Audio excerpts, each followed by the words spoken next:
Thank you and welcome to the show this morning. The topic this morning is the prayer and spiritual life of Dr. Martin Luther King.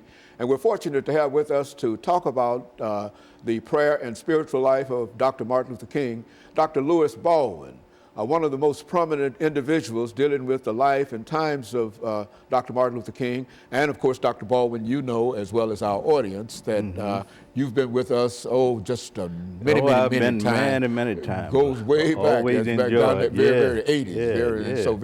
Yeah. So you're back with us again, and we're delighted to have you here. Thank you for the opportunity. And to know the topic that you're dealing with here, because I think that this is an unusual approach to Dr. Martin Luther King, and I think that you have with you today a couple of the books. The many books that you have written, and we'll have you to talk about those books when we talk about your background, education, and your experiences. But here you are here with us to talk about the prayer life and spiritual life of Dr. Martin Luther King.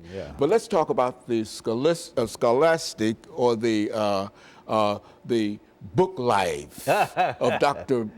Lewis Baldwin in a real sense, to talk about some of your scholarship and some of the things that you've done in reference to Dr. Martin Luther King that will again create the situation of having to be here because you're the man that has all the information. Let's talk about it from that perspective. Let me first say that I grew up in Camden, Alabama, which is part of the Alabama Black Belt. I grew up there during the Civil Rights Movement, participated in some of the demonstrations, etc. And I was inspired by that kind of experience to do research on the Civil Rights Movement, and particularly the life and thought of Dr. Martin Luther King, Jr. I matriculated at Talladega College from 1967 to 71, majored in history, minored in political science, and from there, of course, to Crozer Theological Seminary in New York. And of course, I completed the work for the PhD at Northwestern.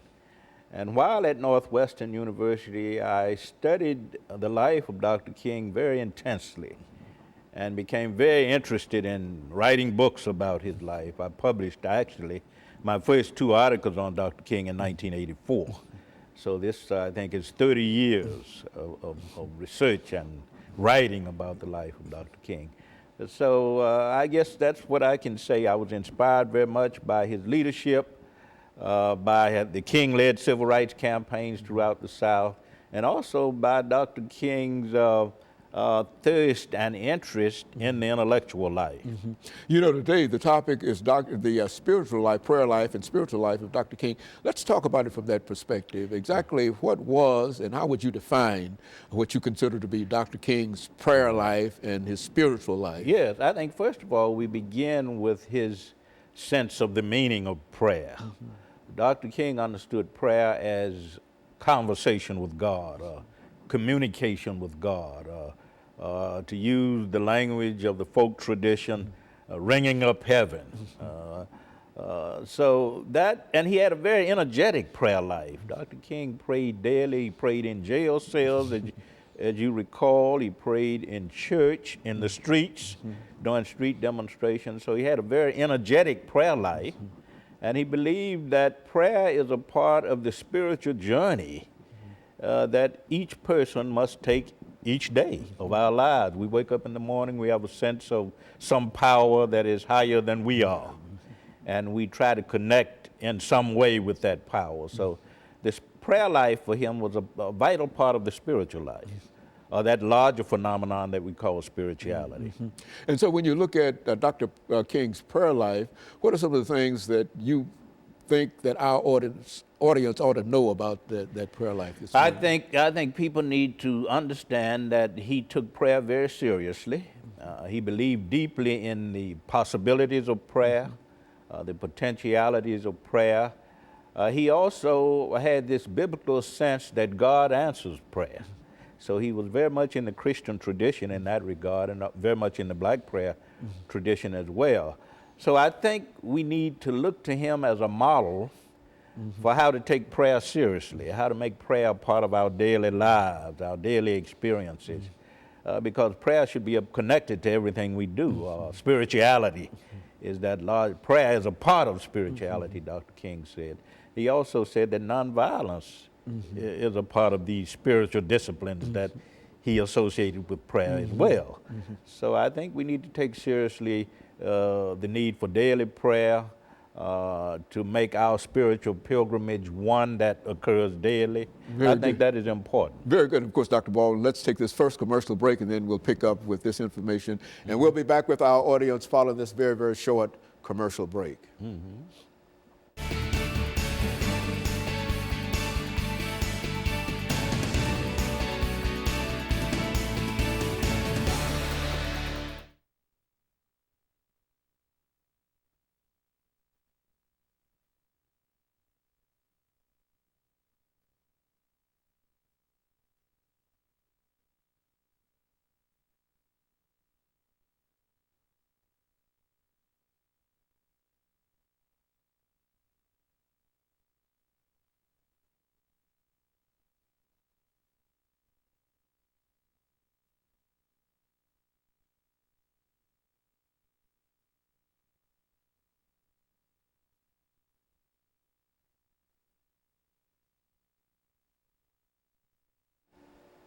Thank you and welcome back to the second segment of the show for today. We're talking to Dr. Lewis Baldwin, and he's talking about Dr. Martin Luther King's prayer life and prayer and spiritual life. And Dr. Baldwin, I think before we had our first commercial break, you were talking about some of the aspects of Dr. King's prayer life and spiritual life. And so let's pick up at that particular point. Well, Dr. King had what he called a self-imposed day of silence. And he would self-imposed day of silence. He would take a day off from the events of the movement, and he would retreat to some hotel or to his pastor's study for a day of fasting and meditation and prayer and a rigorous discipline of think time to sort of think through the events that would occur in future movements. Now, I never thought in terms of Dr. Martin Luther King from that perspective, but he actually took a day off. Nothing between that would happen in that day, and that was part of his life. That's right. During the early days of the Montgomery bus boycott, he would take a day each week. But as he became more and more involved in the struggle, his schedule was such that he could not take a day. But he would literally take a day off to himself and prayer. Yeah, and sort of isolate himself from the distractions of daily life, such as television and radio. And he would simply pray and meditate and fast and think through the events of the movement, you see. And of course, that was very, very important for Dr. King. He called that sacred space, the space that he had to be alone with God. To experience the fullness of what he called divine companionship. So yes, that was very important in terms of his personal prayer life. As you well know, he prayed daily. And he didn't fast as much as Mohandas K. Gandhi because King had a very good appetite. And we know that Gandhi fasted at points until he had to he was so weak he had to be carried by his followers and his aides. But Dr. King did do some fasting, particularly in jail cells. And if you look at a picture of him sitting in the Birmingham City Jail, he has his hands up looking through the bars. And that was very, very important for him. Prayer was a part of spirituality. Spirituality is necessary, he said, for social transformation. In other words, you not only talk about changing the world, you pray to God and you become a co-worker with God in changing or transforming the world. You see, and prayer is a part of that. And so that's an extraordinary understanding of Dr. Martin Luther King, that he actually became that involved in the movement, but he was also that involved in prayer and the relationship that he had with God. And so he took it was more than just a movement. It was an ordination in a real sense that he almost imposed upon himself. That's right. He didn't separate the two. There are those who say, well, you were a minister. Dr. King said, no, civil rights activism is an extension of my sense of ministry.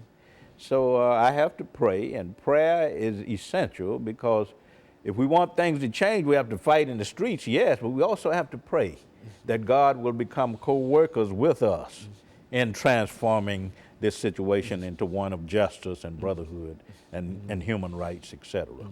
You know, Dr. Baldwin, we're faced together today with so many difficult problems in terms of how to bring people into a movement, how to make people understand the importance of political participation and et cetera. How would Dr. Martin Luther King's spiritual life, if he were here today, what would be some of the things that he would pray for, and how would we be able to sort of meet the challenges that we face today? I think the point you just made about the context in which we live today is very important, because we're in a post 9/11 world, and 9/11 really gave us a sense of our vulnerability and of our need to depend on God. And I think Dr. King would see it that way, that we went through something quite traumatic on September 11, 2001. And we're still feeling the impact of it even today, one way or the other. That, and the impact of the economic downturn, and we have, I think we feel vulnerable in many ways. We feel insecure and uncertain about the future. And Dr. King always said, when you feel that way, the important thing is to turn to the one who is the Father of us all, which is God, of course. And he understood this sense, this need to depend on God when our own, energy run out, when our own capacity to change things are not working. So I think he would say to us today, pray, but also be active. Because God will not do for us what we can do for ourselves. Well, Dr. Martin, Dr. Baldwin, looking over Dr. King's life, and if you look in terms of the organizations that we have working today and et cetera, do you find that there are any organizations that think in terms of the spiritual aspects of what is going on within the, within all of our communities, within the United States today, the importance of tying into something and reaching out to more people, and that we could bring that to the vote, we could bring that to almost any other thing, and it'd be a part of, it would be part of a spiritual life if you were to go out and become involved in trying to make sure that people participated in the political process, or other kinds of things in reference to that. So it's not an isolated kind of thing. That's what we're saying? That's right. I think one of the problems we have in this country today is that there is that tendency to isolate what is spiritual from efforts to bring about social change. And I think the Occupy Wall Street movement really didn't have that spiritual base. Dr. King understood the civil rights movement as a spiritual movement, because he said we're drawing on spiritual and moral forces, right? Which means, of course, you have a sense of being connected to a higher power, even as you march in the streets, even as you engage in boycotts, sit-ins at lunch counters, etc. So I can't think of any movement today that emphasizes or stresses, to the extent that Dr. King did, the importance of spirituality in efforts to bring about social change and social transformation. You just don't see it today, not to the extent that it existed in the case of King-led civil rights campaign. And I think over the last minute we have during this segment, excuse me, I think what we're saying here is that in order to move forward socially, we have to have some kind of spiritual base for it. It might not be a Christian base, but it has to be a religious base. It has to be a recognition that there is something that is more powerful, that is looking in on all of us. That's right. And we have to understand what that is, and we're saying that that is the spiritual aspect of Dr. Martin Luther King thought in terms of the Christian aspect, but regardless of what your religion might be, that there is a God for you anyway, and he is always calling you forth, and the only way that we can tie into that as a group is, and of course, Dr. Baldwin, let me take this first commercial break, and we'll be back with our audience following the second commercial break. Okay.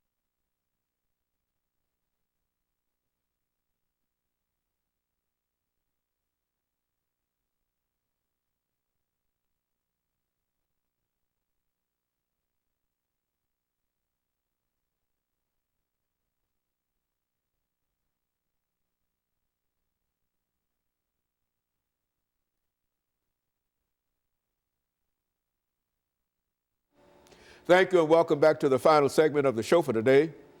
We're talking to Dr. Lewis Baldwin, and the topic is Dr. Martin Luther King's prayer and spiritual life. And Dr. Baldwin has given us some information in reference to not only Dr. King's spiritual life, but how that prayer and spiritual life made him a much more effective advocate of social justice. And so, Dr. Baldwin, let's use this final 10 minutes to call upon all of your knowledge and experience in terms of how do we apply what you know about Dr. King and what you know about the situation that is going on today, and how we might be able to apply some of those things, because a large number of folks that we know don't understand Dr. King the way that you, after all, that's 35, 40 years. That was almost 50 years ago. And so there's been a disconnect. So let's try to make a connection between the spirituality and social justice today. I think first thing I would say is that we need to understand that Dr. King reclaimed the language of freedom and deliverance in his prayers. And that goes back to the ancient Hebrews. They prayed for deliverance, for freedom. And we're still in situations today where we need freedom. The freedom, certainly. We need liberation from debt, from the economic crisis, the negative effects of the economic crisis. Social crisis, education, housing, homelessness, and all of those are there. You see it? So I think we need to reclaim that language of freedom and deliverance that was a part of the prayers of slaves, very much figured prominently in the prayer life of Dr. King, because the problems that he addressed are still with us. There are problems of bigotry and hatred and intolerance, religious bigotry, war, violence. So I think we would do well to reclaim his language of freedom and deliverance in our prayers. The second thing I would say is that we need to look at Dr. King's creative use of prayer. He, of course, came up with his idea for prayer vigils, prayer campaigns, prayer pilgrimages, prayer marches, prayer rallies. He introduced all of these forms of prayer in the context of civil rights campaigns. We had been used to hearing people pray in church and around the dinner table, but never in the streets. Out in the streets. Never in the jail cells. Never in the jail cells. And Dr. King brought about this creative use of prayer. And the third thing he did, and I think you hinted at it earlier, is that he exposed the black prayer tradition of what went on in black churches to a larger society. Whites participated in the movement in Selma, and for the first time, they heard black prayers, black songs. They had never been exposed to black church tradition before. And through King-led civil rights campaigns, Jews, Protestants, Catholics, white, black, poor, rich, all were exposed to the prayer tradition of the black church. And all united behind prayer and spiritual life. Exactly. Which is to say that if we are all united behind prayer and the spiritual life, that erases all problems with race, with class, with color, and everything else, because that prayer brings us all. That's I would imagine that would be perhaps the only thing, looking at our society today, that could bring us all together, the recognition of the importance of prayer. Was that galvanizing force, that mobilizing force that gave people a sense of inner peace, that motivated and inspired them to go out and march and sit in and that kind of thing. So you have to begin with prayer. And I think Dr. King taught us how to cultivate certain kind of spiritual traditions, which include prayer, meditation, developing the right consciousness and the right spirit. He talked a lot about self-purification. He had 4 steps of a nonviolent campaign. First is the collection of facts to determine if injustice exists. Secondly, efforts to negotiate with the powers that be. Thirdly, self-purification. And fourthly, nonviolent direct action if necessary. Self-purification is very important because that is about prayer. It's about meditation. It's about developing the right spiritual life so that one can go out and act nonviolently in the larger public square. That's a consciousness, a development of consciousness of what is and what is not. That's right. Is that right? That's right. A consciousness of, I think King would say a godly consciousness, a godly ordained consciousness. That is a sense of what and where we should be as human beings in the world. We shouldn't be involved in racism. We shouldn't we shouldn't be involved in economic injustice and war and human destruction. And I think this God consciousness that he talked about a lot had to do with developing kind of spirituality that we can see beyond these problems. And if they exist, we can what?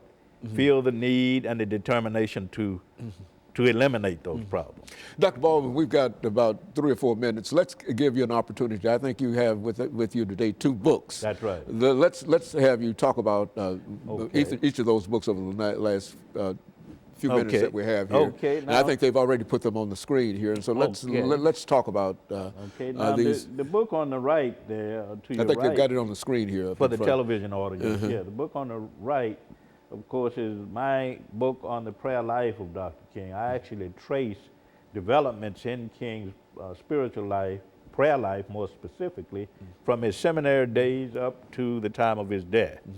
And that book is about his prayer life. Now, the book on the left, for the television audience, of course, is a collection of Dr. King's personal prayers. Prayers for uncertain times, prayers for social justice, prayers in times of diversity, prayers for special occasions. What I've done, of course, is to collect about 68 of his prayers. And they are perfect for people who want to improve their own personal devotional lives. I have friends and fellow clergy persons who every day read a prayer from Dr. King's book, this collection of prayers, and they tell me just how important that is and how much it impacts. Prayers are words. Yeah. And words are important. And if you look at the scripture, the song, the Lord is my shepherd. That's right. That's right. Which is to say that those are the words of consciousness. It's words of spirituality. That's right. And the more you repeat those words and the more you listen to those words, the more you become a part of what those words are. Exactly. You see, and so that's the evolution in terms of spirituality. And I think that if you've got a book of all of Dr. King's prayers, every one of those prayers in a sense is a 23rd Psalm in a real sense, which is to say some of the things that you ought to go around and memorize. Because when you memorize it, you memorize the words, and the words will say something to you, and it will build your consciousness. And then you'll find that the more you use those words, the more it becomes a part of you, and then people will start calling you a Dr. Martin Luther King, like they call you a Dr. Martin Luther King, because in a real sense, Dr.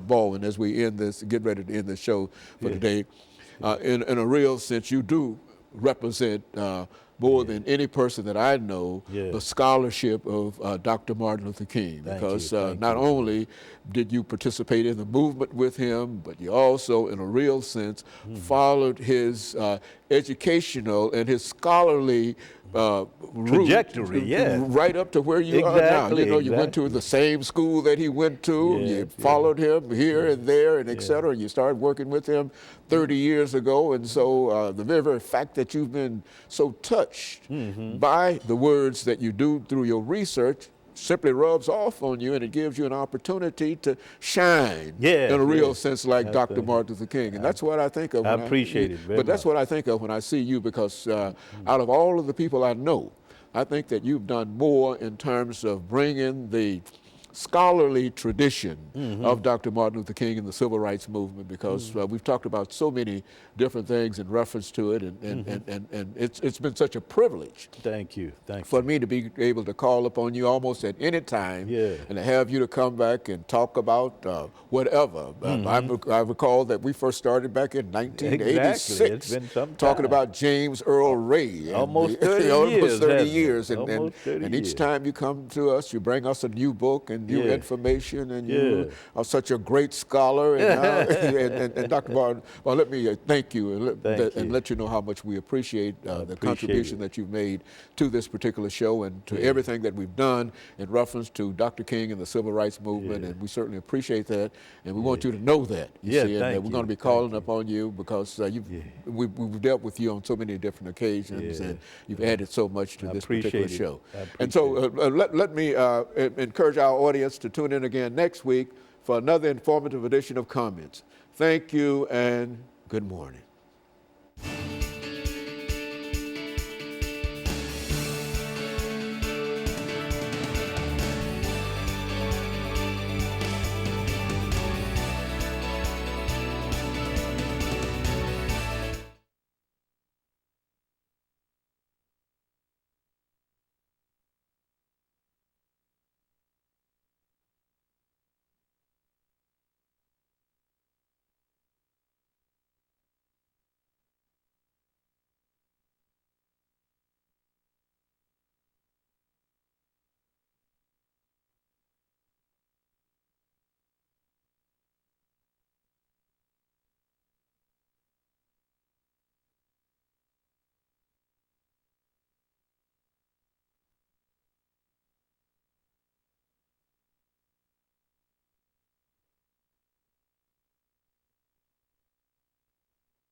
Thank you and welcome to the show this morning. The topic this morning is the impact of Christian and secular music on rap music on young adults and youth. And we're fortunate to have with us to talk about the impact of Christian and secular rap music on youth and young adults, Pastor Kay Walker, who will give us some information in reference to his background, education, and experiences, and Mr. Reginald Williams, who will also give us some information dealing with rap music and Christian music, and a new face in reference to this particular topic, Mr. Joel Ingram, who also has some additional information to give to us in reference to this. And Pastor Walker, since you've been with us on so many occasions, and I think the last time that we had Mr. Williams with us was an opportunity to talk about the first part of this particular show that we wanted to deal with. And so this is, in a real sense, part two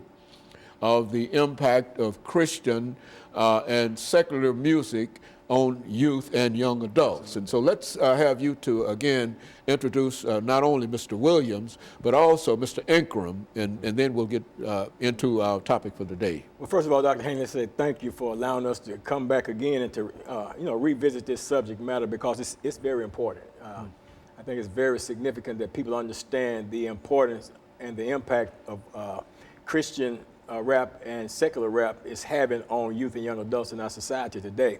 And Mr. Reginald Baldhead Williams. Yes, sir.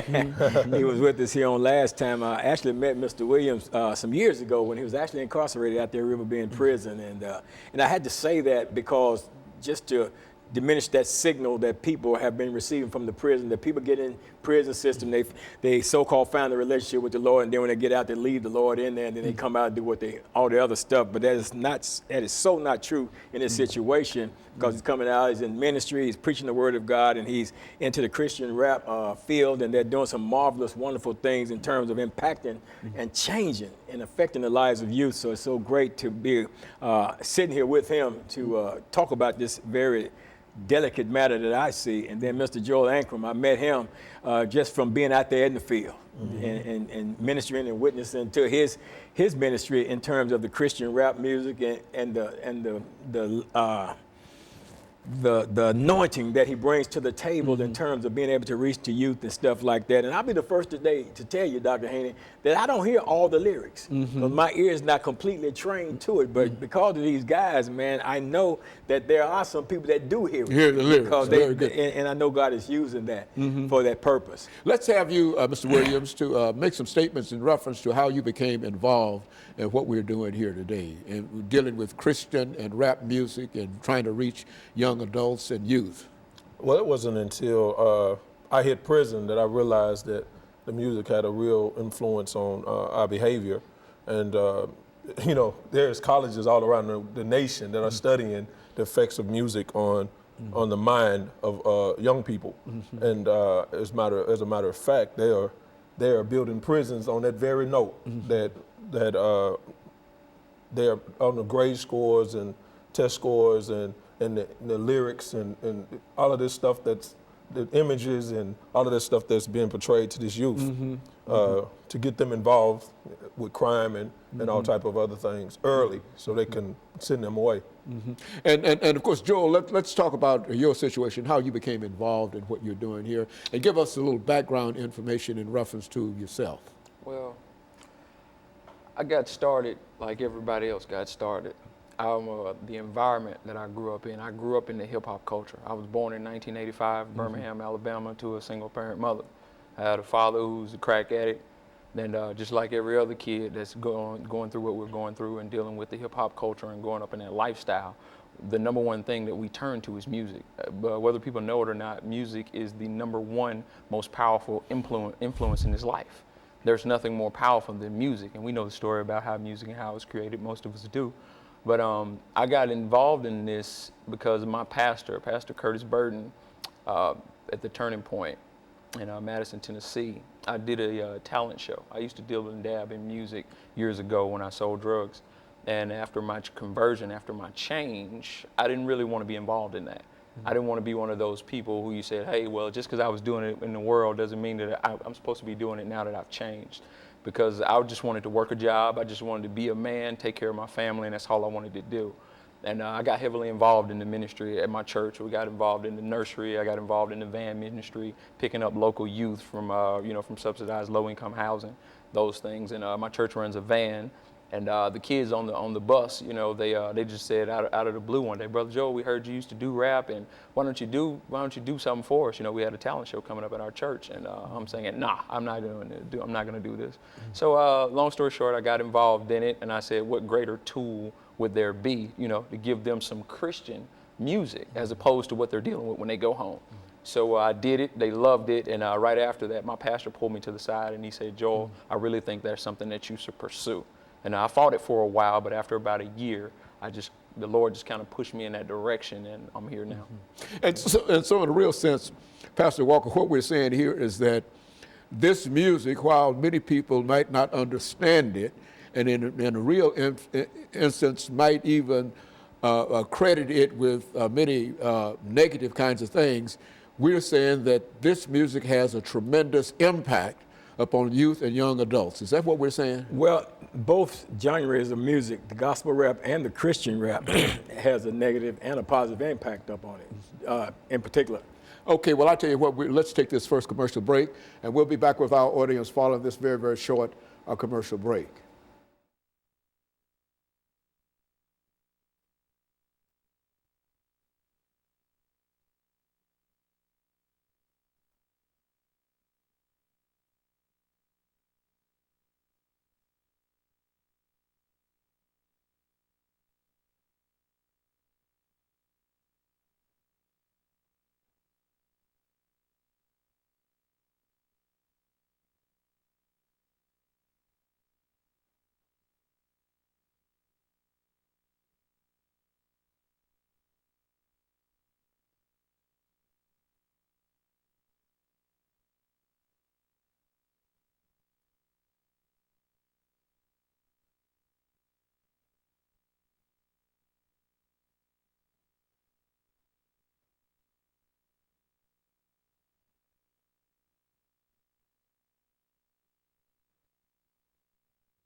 Yes, sir. Thank you, and welcome back to the second segment of the show for today. We're talking to Pastor Kay Walker, Mr. Williams, and Joel Ankrum in reference to the impact of Christian and secular rap music on the young people, especially youth and young adults. And they've given us some information in reference to the importance of this kind of music, even though many of us might not understand the impact that it is having on youth themselves. Let's start with you, Pastor Walker, again, to give us some statements in reference to this, and then we'll pick up at Mr. Williams, and then we'll talk to Joel in reference and sort of get as much information into the second segment as we possibly can, because we will be joined by another person during this final segment. Okay, Dr. Haney, what I was wanting to say is that music impacts us in both ways, in a negative and positive way. When I was coming up, back in the 60s and in the 70s, and back in those days, man, we had some positive music out there. Earth, Wind, and Fire, Keep Your Head to the Sky, Devotion, James Brown telling us, say it loud, I'm black and I'm proud. Yeah. Then we had the OJ, they singing Stairway to Heaven, and then all these love songs, and the songs that they sung about women was telling us how to love them. Mm-hmm. There was love songs, and so we grew up having an awareness of a different type of awareness. It was that music was more designed to positively impact us. The blaxploitation movies that came out, Superfly, Hell Up in Harlem, Across 110th Street, all those type of things, they was having they produced the most negative effect up on our communities at that particular time, and they drove us in these various directions. But the movies doesn't reach us like the music. So nowadays you got the music, and what's happening is you got the negative music in some of this secular rap music and they putting video to that, so they got the visual and the audio effects of that, and it drives that negativity deeper down within a person. So what's happened is God has, it's a poison that's in our community, that's in our society, and God has given the antidote to that, just like a flu shot. It's got a little bit of the flu virus in it to help to give you immunization against that flu virus itself. So here it is. God has taken Christian rap music as an antidote to the poison that's in this secular rap music, and we're being able to reach them. And I would love for pastors to embrace this and grab this and understand what God is doing, and quit being so locked up in traditionalism and ritualism and their churchy stuff that they missing what the movement of God in terms of our youth, because our youth are under attack, and God has provided a means to reach them because they're reaching them. I guarantee you they are reaching them because they're out there doing it. Well, now, how are you reaching young people, Mr. Williams, in a real sense, with your secular rap music, and how do you reach them? Well, I believe it's a language. You know, it's just like Pastor had inclined that it's your form of music, and it was universal for your age range, and then our